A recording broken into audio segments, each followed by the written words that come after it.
Good morning, everybody. Welcome to today's webinar for Parents' Evening. I'm just going to give it another minute or two for anyone that is still trying to join us here. So for those of you that are already signed into the webinar waiting, just give me another minute or two just to wait for any latecomers, and then we'll get started. Thank you.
Okay, I think that's enough time for everybody to get joined and get settled. So again, welcome everybody to today's webinar for the Parents' Evening System on Teachers to Parents.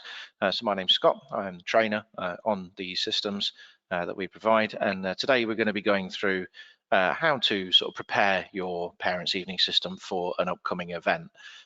So the things that we're going to be covering today is about how to import student data and how to check student data. Also how to check staff members and that they've been correctly added into the system. And then once we've gone through that side of things, we're also going to then go and have a look at a brief sort of overview on how to create a Parents' Evening event, how to book parents into an event if you ever need to do it on their behalf, how to check breaks in the system if you've got breaks for teachers during the course of an event, how you can check those to make sure you put them in correctly. And then also how to send out schedules to teachers as well. Now, if you have joined the webinar today, if you've registered, you will receive a recording of this once the webinar is completed. So you'll receive a recording of what we go through today. Also, if you have any questions during the course of the webinar, there is a colleague of mine from our support team. He is on hand to answer any questions. You should be able to see in the GoToWebinar software, there is a section where you can type a question, and my colleague will do his best to answer those as we go along. I will also pause at the end of the presentation to go through any questions that might not have been answered. But rest assured, if you do ask a question and we can't answer it during the course of this presentation, we will reach out to you afterwards. Okay, so logging into Parents' Evening. When you log into Parents' Evening, you'll be on this main screen here. And Parents' Evening is split into two key sections. You've got a home section, which is this house icon up in the top right here. And the home section contains tabs for Parents' Evening, send invites, view schedule, and so on. And it's these tabs where you can create and manage your events from. Now, before you create any Parents' Evening, whether it is your first one of the term or whether it is the next Parents' Evening after that, whichever one you're creating, it's always advisable to make sure you've done a fresh upload of data for your students beforehand. So to do this, we go to the admin section of Parents' Evening, which is this icon in the top right here. When we go into admin, the first tab that you will see is the tab for students, and you'll see any students that are contained within the account. Now, at this time of year, what happens is over the summer, the system will automatically off-roll all of the students in your account. And this is just to sort of force you to do a fresh data import at the start of the academic year. So if you do come into this admin section and you look at the students and you see that there are no students in here, then it is just the system basically reminding you that you need to do a fresh import. In terms of importing data, there are two ways that it can happen. The first one is for some of our SIMS school users. If you have SIMS, then you might have a SIMS link that is set up to import data into Parents' Evening. The link is called a BW SIMS link. Now, this isn't to be confused with the Teachers to Parents SIMS link that you have, which updates your text messaging and email systems or school money. that link is different to the link that Parents Evening uses. So you'll be looking for a BW Sims link, which is usually installed on the desktop if you have access to it. If you do, it is a simple case of running that link from the desktop, and it should do a fresh data import into the system from there. For those of you that don't have access to that link, or if you use a different management system compared to Sims, then a CSV spreadsheet import is required to update your student data. Now, when it comes to doing these imports, getting that spreadsheet of data can vary between each management system that you have. We're not going to go through every single management system and how to export the data. So instead of that, I am going to just do a little name drop for our preparation guide in Parents Evening. So in the top right-hand corner, we have our help section just here. When we click into help, you will be able to see that we have a preparation guide, which is at the top of the list. Now this preparation guide, it goes through all of the details on how to import student data into our system. So as you'll see in the contents, Section 2, importing student and parent data. And basically, depending on what management system that you use, you can click on the relevant section from the contents and it will take you through how to update the system using that process. As I say, for most of you, it will be a CSV spreadsheet import. And if you want to know what data we require in that spreadsheet, there is a sample file that you can download from the system. This is located on the tab for CSV import, and you'll see here where it says download example CSV files. The one that you will want will be the student example CSV. And basically, once you've downloaded that, you can open it up to see the column headers for the data that we require. So it'll be things like, student name, parent mobile number, and so on. Once you have got that spreadsheet and you've filled it in, either by filling in the sample CSV or by running a report from your relevant management information system, that CSV will need to then be imported into Parents Evening. This is again done from the CSV import tab, and we'll see this section down here for import CSV files, and the one that you're going to be looking for is the student import. Now, this import is split into 3 different steps. The first step is simply to choose the file that you want to import. So you locate the CSV spreadsheet, open that up, and it will drop the data into this top column, top section here. Now, all of these columns, you will see there is an orange drop down and then a column header just above. So the column header will be what is provided from your management system or that spreadsheet. And then the orange drop down is what our system recognizes that as. So the first thing we usually advise doing is to go across these columns and just make sure that they do match. If they match, they are usually orange in color. Sometimes what you might see is you might see something like that, where you'll scroll across and you'll see that it says don't import this column, and that is just because our system doesn't recognize what that column should be. So usually it's pretty self-explanatory. You should be able to figure it out. So in this example, that one is email. So we would go into the drop down and we would alter this and say, right, okay, so that is the parent's email. So once you've checked that, in the bottom right, you will see there is an import button. However, it is currently grayed out, and that is because before we do the import, we have to make sure that the spreadsheet doesn't have any errors on it.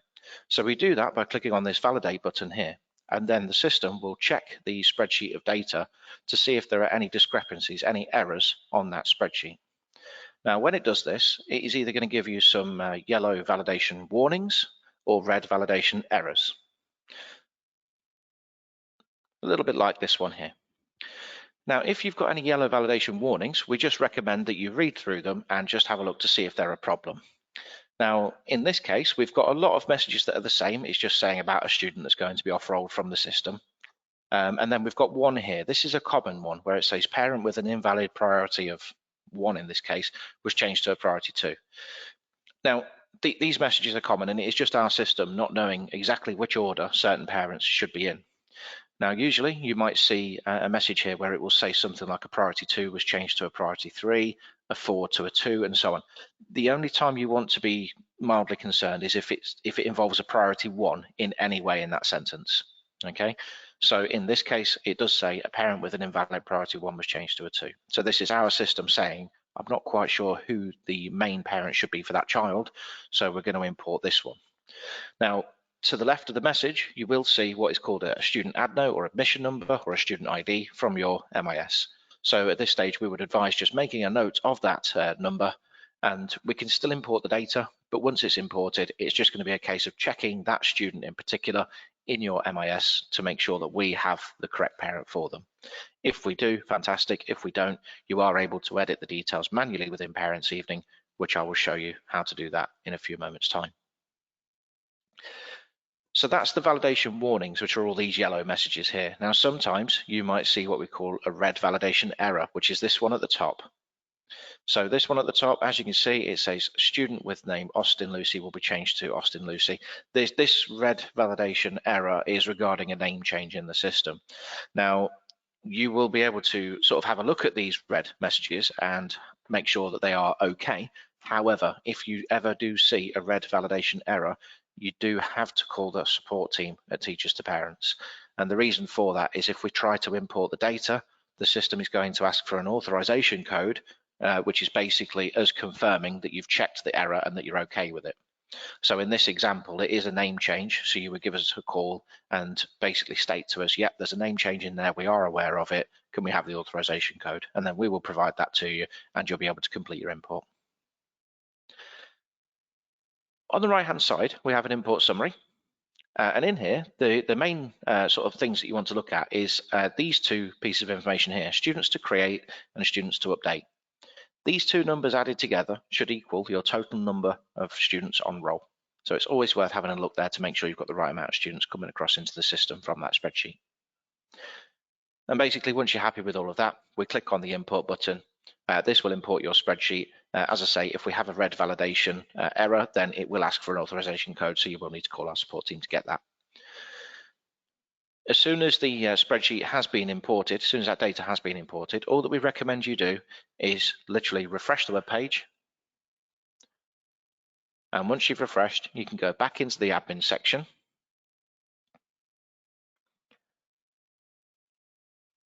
And once we go into admin, you'll be on the students tab and you should be able to see all of your up-to-date student records.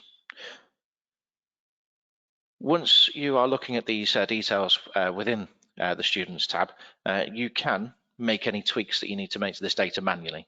So if you notice that perhaps you're missing a phone number for one of the children, or if you've got the wrong parent for one of the children, you can edit the details manually within the system. And you can do that by double clicking into a child's record. You'll see all of the details for the child at the top, and then for the parent in the second section below. If you need to edit any information for the parent, you can either double click into the parent or click on them once and click edit on the right hand side, and then you can edit the information for that parent, such as putting a phone number in, switching the priorities over, whatever needs to be done.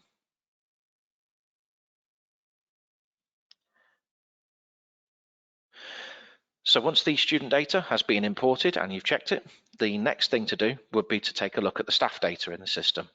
So we have the tab here for staff. Staff members we don't import from an MIS system because there's not really much need to. The only staff members that you actually need in the system are those that parents are booking in to see, which is effectively going to be your form tutors. So when it comes to staff members, they will all be saved in here from previous events that you've had. And if you want to check these to make sure that they still have the right form allocated to them, and if you need to change anybody, you can double click into their record. You could edit the information, and you can also change the drop down for form tutored, so you can allocate them to the class that they are responsible for and then save the details in there. If you have any staff members that have left the school, they can be deleted from this section. Before you delete them though, we do advise that you remove their form tutored. And again, to do that, you would go into the staff record, you would change the form tutored to none, and then save that record. And as soon as you've done that, you can then click on the staff member from the list and delete them in the bottom left-hand corner, and this removes them from the list.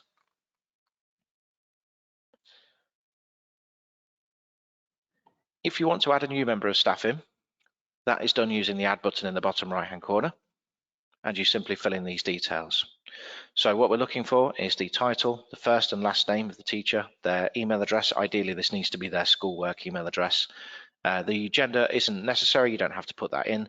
And then the form tutored is simply the class that they're responsible for. At this stage, we would like to point out that the information you're filling in here, parents don't see all of this. The only information the parents see is whatever you put in the title field, followed by whatever you put in the last name field. They won't see anything else that you're putting in here. Once you've added the staff members in, that is really all of your admin preparation done in the system. So you'll then be ready to go ahead and create an event. The only other tab within the admin section that's worth a mention is we have an outbox here. The outbox will basically show you all of the messages that have been sent out from the system. So this could be invitations that you've sent to parents to book in. It could be reminders that go out. For those that use the video upgrade for Parents Evening, this could be where the video links are sent out for the online meetings as well. So if you're ever wanting to check the status to see whether a parent has received an invitation, for example, you can search for the recipient, you can search for their email address in that drop down, and then you can sort of have a look to see whether they've had the message or whether it's failed to send, anything like that. Okay, so we're now done in the admin section. So what I'm going to do is I'm going to refresh here. We're going to go back to the main home section of Parents Evening, and we're now going to take a look at what you can do with creating events. So when you look at the Parents Evening tab, this will show you any events that you've got going on in the system currently, or events that have been in the past. And this is also where you can add a new event in from. To add an event in the bottom right-hand corner, you click onto the Add button here, and it will bring you into a form to fill in with all the information for the event. Now, rather than going through one from scratch, we're going to take a look at one that I've already created, which is going to be this Parents Evening for Autumn Parents Evening 2022. Okay, so this is one that I created earlier. Now at the top, you'll see the event name. So this has to be a unique name for every Parents Evening you ever do. We can't create an event that has the same name as one that's been in the past. Because of this, we usually advise giving it a title that is going to be unique, such as adding in either the term or the month and the year that it's in. So for example, Autumn Parents Evening 2022, we know we're not going to use that name again. You could also do like October Parents Evening 2022, you know, anything that sort of works for you. Now, directly underneath that, for those of you that subscribe to our video call bolt-on for Parents Evening, there is a very important step, which is to choose whether you want an in-person event or whether you want to host it via video call. Now, the reason that I say this is very important is because if you were to set up an in-person event and then you send the invites out to all the parents and they start booking in, and then all of a sudden you decide, oh, actually, I would like to switch it to a video call event, you can do that once the invites have been sent out. However, all bookings will be deleted and parents will have to rebook in all over again. So it is very important to get this right first time. Underneath that, we've got the dates. So we've got this one running on the 17th of October, and then we've got another day on the 19th of October as well. Next to that, we've got the start times and the end times. So the start time is the beginning of the very first appointment available on the day. And then the end time, this is when you want the last appointment of the day to finish. So not when you want it to begin, but when you want it to end. To the right of that, you've then got two boxes for parent session length and gaps between sessions. So if you are running an in-person event, then the parent session length is going to be how long the teachers are speaking to each parent for. The gaps between sessions is only if you want to have a little break between every single appointment for the teachers. If you are running an in-person event, then chances are you probably won't have any gaps between each of the sessions. They will probably roll on back to back. In that scenario, you are able to put a 0 in the box for gaps between sessions. Okay, so if your teachers was to speak to parents for 10 minutes time, then your parent session length will be 10 minutes, whereas your gaps between will be 0. This changes a little bit if you're doing a video call event, and the reason for that is when the video call event is underway and the parent and the teacher are speaking to each other, they will both be able to see a countdown clock for the appointment, which is based on the parent session length. Now, as soon as that countdown clock hits 0, it doesn't matter if they're mid-sentence or not, they do get cut off the video call. If you don't have a gap between sessions, then for the teachers, it will just bring up the next appointment straight away. It doesn't give them a breather between those appointments. So usually what we would advise to do is to give the teachers a minute or two in between every video call, just so that they can bring up their next set of notes and so on. When doing this though, it's worth remembering that these two amounts put together, they will equal the interval of when parents can book in. So in other words, if we were to put 10 minutes and then a 2-minute gap, then that means the first appointment of the day would be at 3:30, but then the next one would be 3:42, 3:54, and so on, which kind of throws the times askew a little bit. So what we would recommend is just taking off a minute or two from the parent session length and compensating that with the gaps so that it then totals a 10-minute slot length, so to speak. Underneath this, we have a section for invites and event links. So just to sort of recap on how the system works, it sends an invitation out to parents to book in. And in the invitation, there is a link which is unique to every single parent, and they use that link to go to a webpage online where they choose their appointments. Now, those invitations, you can send them to the parents either as a text message or you can send them by an email as well. We usually recommend leaving both ticked, does no harm to the system. Also, there are 2 tick boxes here for sending a reminder by email, both a week and a day in advance. These reminders will go out automatically to anybody that has made an appointment, and it will just remind them of what appointments they've made. Again, recommend leaving those both ticked, does no harm to the system. For those of you that do have the video bolt-on for Parents' Evening, there is then this section here regarding video links. So once the appointments have all been made for a video event, the system will then need to send a video link out to the teachers and also to the parents. And this is the link that they will all use to join the video software at the time of the appointment. And you can choose how far in advance you want that video link to be sent out. The default will be 24 hours before the event starts, which is usually sufficient time. You can change that to up to an hour before it starts or 72 hours before it starts, but 24 hours we've found is a happy medium. It's plenty of time for everybody to receive the invite in time, the video link in time, sorry, but it's not too far in advance that people will lose it. Going back down here, we have a little section for invite message. So this is what the initial invitation will look like for the parents to book in with. If we click on this little view button here, you'll get a little preview as to what the invitation looks like to the parent when they receive it. So the text one, for example, simply says Parents' Evening Booking, click to book, and then it has the unique link just below.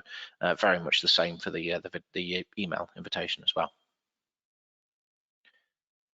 Underneath is invite parents. This is where you're deciding who it is that's going to be attending the Parents' Evening in school. So it'll just have a list of all of your classes in here, your forms. If it's all of those attending, you can tick the box for all forms. If it's individual ones, then you can tick those individually that you want to invite. And then underneath here is the additional comfort breaks. So this is quite an important section. For some of you, you may have a Parents' Evening that's running over a couple of days, but you might have staff members that are doing slightly different times to the rest of the school and so on. And basically the idea behind this section is this is where you can block off times for teachers for whatever reason. So to add a break in, we click onto the add more breaks. We get this pop up. There are 2 drop downs at the top. The first one is for the staff member, so you can select which staff members you want this break to apply to, and then the day. You can choose which date you want it to be on as well. And then you'll see a list of all the time slots currently available. And the idea behind this is you are ticking the ones that you do not want parents to book. So in this example, there is a break put in here for all staff members on the 17th of October, and there is a half-hour break between 5:30 and 6 o'clock.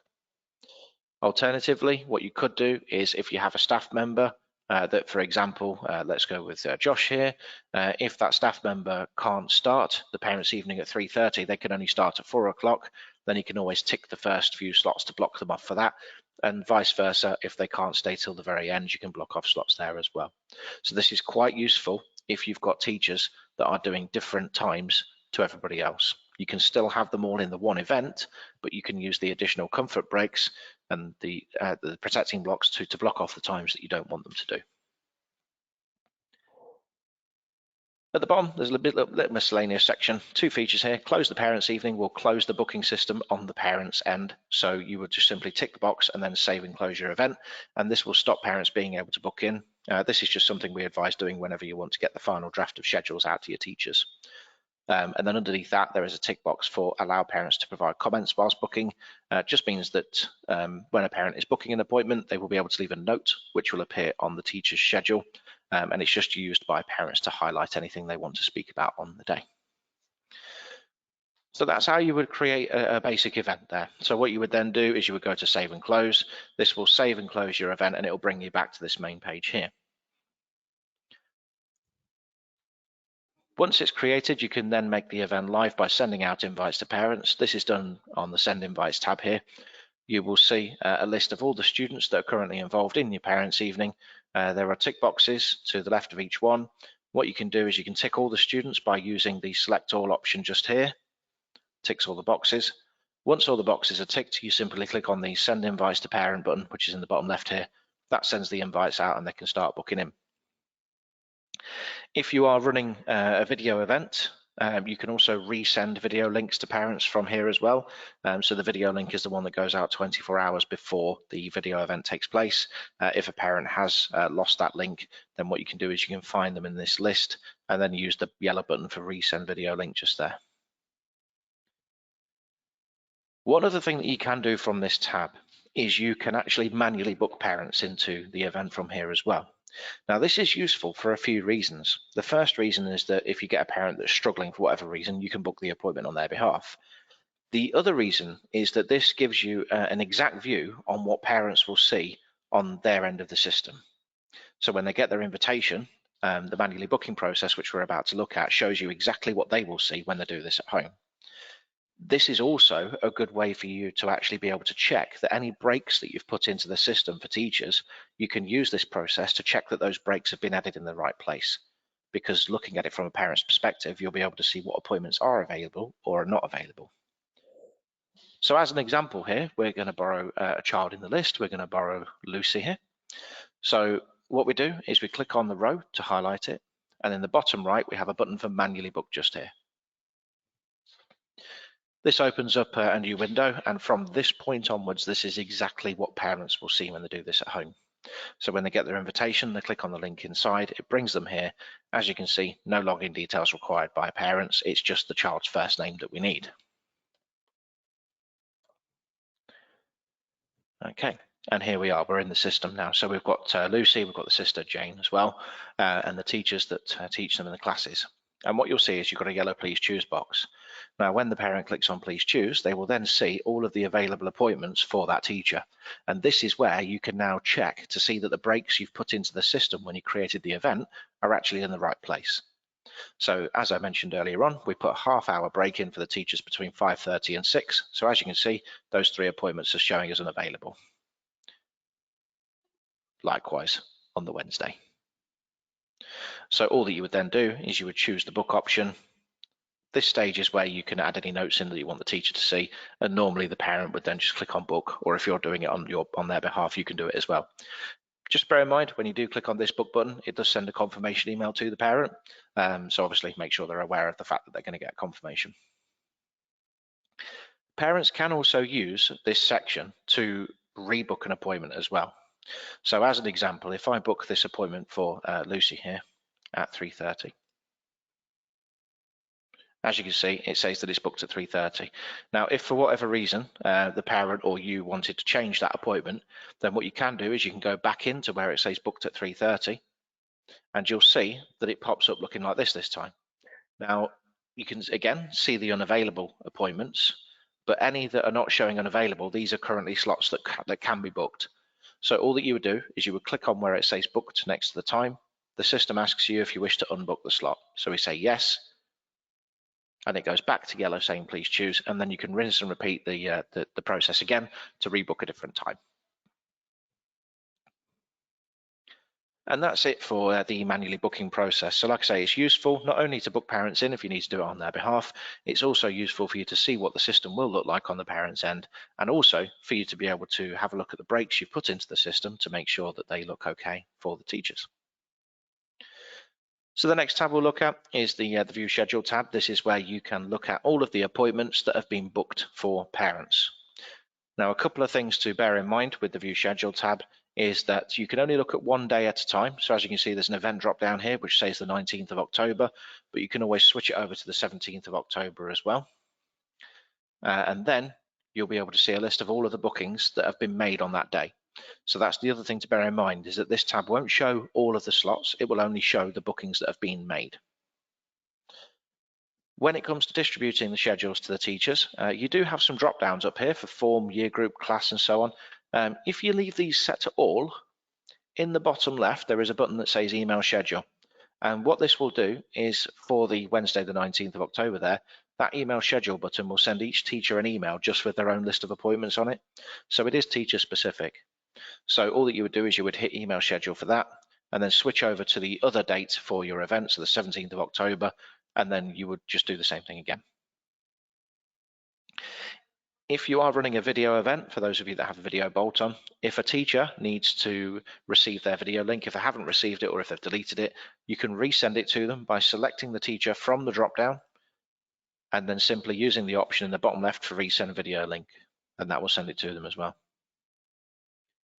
Something else that's quite handy as well is that, as you can see, the way that the schedule displays is you have the date of the appointment, the time of it, the teacher's name, parent name, student name, and so on. One thing you can do is there is a little tick box down in the bottom left here for displaying the parent's mobile number. This will then add a column in for the parent's mobile number. Again, this is because it's a break, but basically you'll be able to see the mobile number in there so that the teacher can have that on hand if for any reason they need to give the parent a call.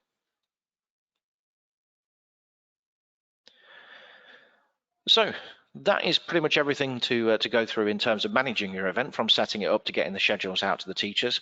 Other tabs that are worth noting are the parents who have not booked tab. This will show you anybody that is yet to book into your event. So a couple of days before your event, if you come in here and you still see there's a couple of parents in the list, you can click on the resend invites button to resend the invitations out to them to act as a reminder. We also have this split parents tab. So by default, our parents' evening system will send the invitations out to the priority 1 parent for each of your children in school, so the main parent. Now that's going to be absolutely fine unless you do have a situation where parents are separated. If they want to book a separate appointment for each for the same child, then we can accommodate that. This tab will basically display any other priority parents that you have in the system for children. As you can see, there is one here that's ticked for James. So that's for his father, Kevin. And all that this means is that when we go to send invites, you'll actually be able to see that James here is in the list twice. And that is because you've got one invite going out to the mum and one invite going out to the dad. And that way they can book in separate appointments for each other. If when you're on the split parents tab, you can't see a separated parent for that child, it might mean that we've not imported one. So you can do two things. The first thing you can do is to check the students in the admin section to have a look and see if there is a priority 2 parent in for that child. And if there isn't, if you are using the Sims link, for those of you that use Sims, if you're using a Sims link, we should be importing it from Sims with that link. So it's worth checking in Sims to see why we're not importing them. If you've done a CSV spreadsheet import, then you can either go into a child's record here and then add an extra parent in and just select them as a priority 2. Alternatively, and probably a little bit easier, is from the split parents tab itself, in the bottom left you will see there is an add button. And all you do from here is you select the student that they're responsible for and then fill in the parents' details and save them in there, and then they'll be added into the event. It's a noteworthy thing to say at this stage as well. This is something that you can do once you've sent your invites out to the parents. So if you send the invites out to the parents and then somebody comes to you to explain they need an extra appointment, you can always do it there as well. Once your parents' evening has been and gone, one thing that we do advise to do is to delete it from the system, just to save having loads of parents' evening events saved in here. And all you're doing to delete it is you are simply clicking on the event from here and then deleting the bottom left-hand corner, and that will remove it from the system completely. That is everything that I want to take you through today. So again, I will name drop the help section in the top right-hand corner. In the help section, we have the preparation guide. Again, this takes you through everything that there is to know about importing your student data and checking your staff information as well. At the bottom, we have some information. So more guides, videos, and articles can be found on our support site, which is just there. If you still need our help, you can fill out a support ticket using this website. Alternatively, you can call us on this number as well. And that's everything for today, guys. So thank you very much for taking the time to join me today for the webinar. What I'm going to do now is I'm just going to pause to see if there's any questions that have been asked that haven't been answered. And if you do have any questions, then feel free to ask me now. But I'm just going to pause for a couple of minutes to see if there are any. But other than that, thank you for your time.